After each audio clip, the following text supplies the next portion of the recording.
perdebatan nasab kepada Rasulullah SAW itu untuk mencari secara keilmuan referensinya di mana, ini Syekh Ubaidillah itu punya anak siapa, kemudian Syekh Muhajir kemana, Al-Uraidi kemana, itu bagus dari silsilah secara akademik, itu bagus. Jadi menemukan benar mana yang silsilah kepada Rasulullah, bagus.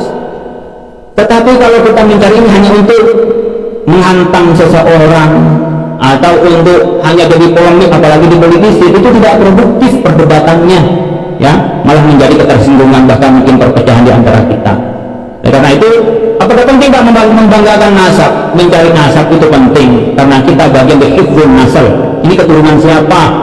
Jelas keturunannya. Itu diceritakan dalam Islam. Tapi sombong-sombongan dengan nasab, meskipun nasabnya kepada Rasulullah, itu tidak baik. Apalagi nasabnya nggak jelas, disombongin lagi. Ya. Tetapi nasab itu tidak lebih tinggi dari alim, dari ilmu. Yang lebih tinggi adalah ilmunya. Syukur-syukur habaib itu sudah keturunan Nabi, juga berilmu, maka dua-duanya. Tapi kalau harus dipisahkan antara ilmu dan keturunan Nabi, mana yang lebih tinggi, Pak? Ilmu. Maka disebut wa annal anbiya lam yarithu dinaran wala dirhaman walakin yarithu al-ilma faman akhadahu faqad akhadha bihadzin wafir. Al-ulama warasatul anbiya. Ulama yang jadi pewaris. Di ketepatan ulama keturunan Nabi ya bagus, tapi ada keturunan Nabi, menurut pemandangan saya. Kemudian ada ulama keturunan Nabi tidak baik, tidak berilmu. Kemudian ada ulama orang biasa berilmu. Mana lebih mulia, Pak? Berilmu. Mohon maaf, saya akan sampaikan ini karena ini yang saya yakini dan yang saya pelajari. Faqad akhadha bihadzin wafir. Dia sudah ambil bagian dari Nabi sebagai keturunan dia. Tapi yang lebih banyak kalau mengambil ilmu dari Nabi. Itu anbiya, bukan hanya pada Nabi Muhammad. Artinya kita nanti dekat kepada orang-orang yang kita cintai kalau imannya dan amalnya sama, bukan karena keturunan. Nabi tidak pernah menjamin karena keturunannya itu pasti dapat syafaatnya, yang saya tahu tidak. Kalau nasab, menghormati Habib penting sebagai cucu Rasulullah, iya. Yang kita anaknya guru aja yang ngajarin kita hormati, apalagi Nabi Muhammad yang berarti salah. Tapi tidak berarti keturunan lebih tinggi daripada ilmu dan amal, enggak. Karena disebut illal ladzina amanu wa amilus sholihat wa tawassaw bil haqqi tawassaw bis sabr. Jadi itu semua lafi khusrin, semuanya dan kecuali orang beriman dan beramal saleh. Kemudian disebutkan juga ma kana Muhammadun aba ahadin min rijalikum walakin Rasulullah wa khataman nabi. Jadi tidak bisa masuk karena keturunan itu menjadi prioritas di dalam keimanan kita, tidak. Yang prioritas yang kita adalah iman dan amal. Assalamualaikum warahmatullahi wabarakatuh. Seluruh sebangsa dan setanah air, jumpa lagi di channel Jagat Lub itu. Semoga dalam keadaan sehat, tak kurang satu apa. Salam sejahtera untuk kita semua, rahmah barokah salam.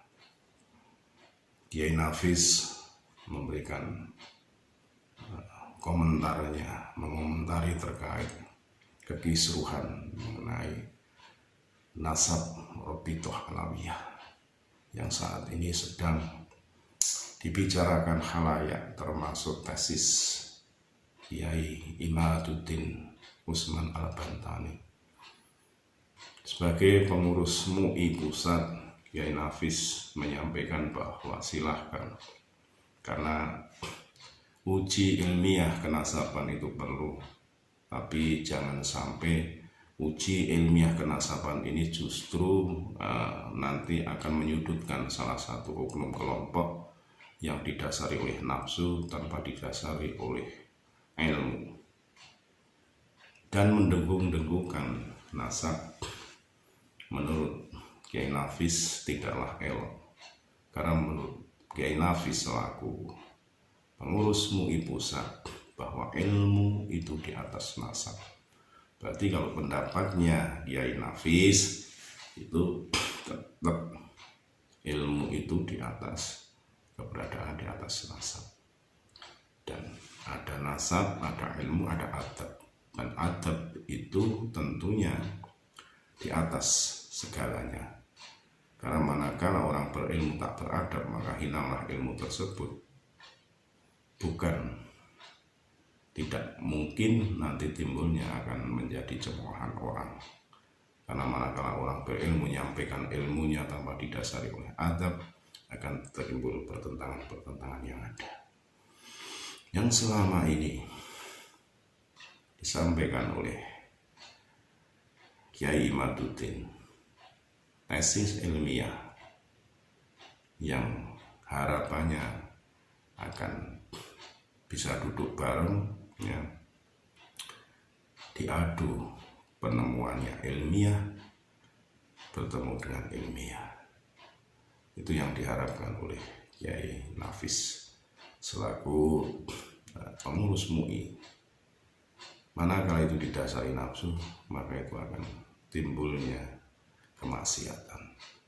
Saya sangat sepakat, ya, karena jangan sampai nanti tesis ilmiah ini justru akan mencederai, ya, perjuangan itu tersebut. Dan jangan sampai tesis ilmiah ini membenci salah satu atau kelompok Habib yang nantinya akan mencederai hasil tesis ilmiah tersebut.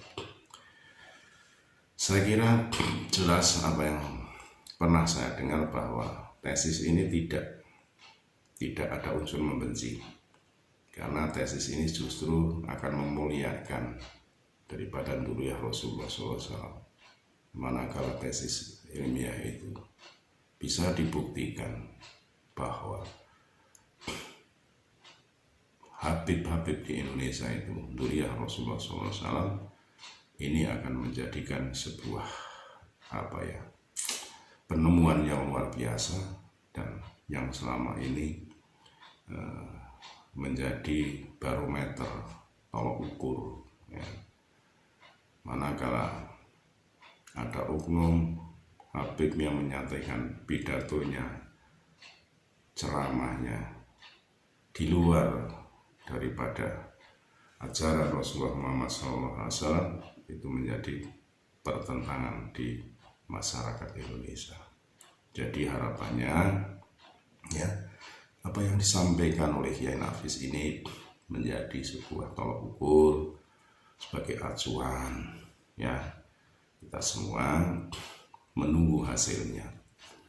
Toh kita tidak menampilkan apapun hasilnya, manakala mereka alim, tawadhu, merangkul, kita takdim, kita perlu memuliakan, karena di situ pasti akan diterima oleh masyarakat Indonesia.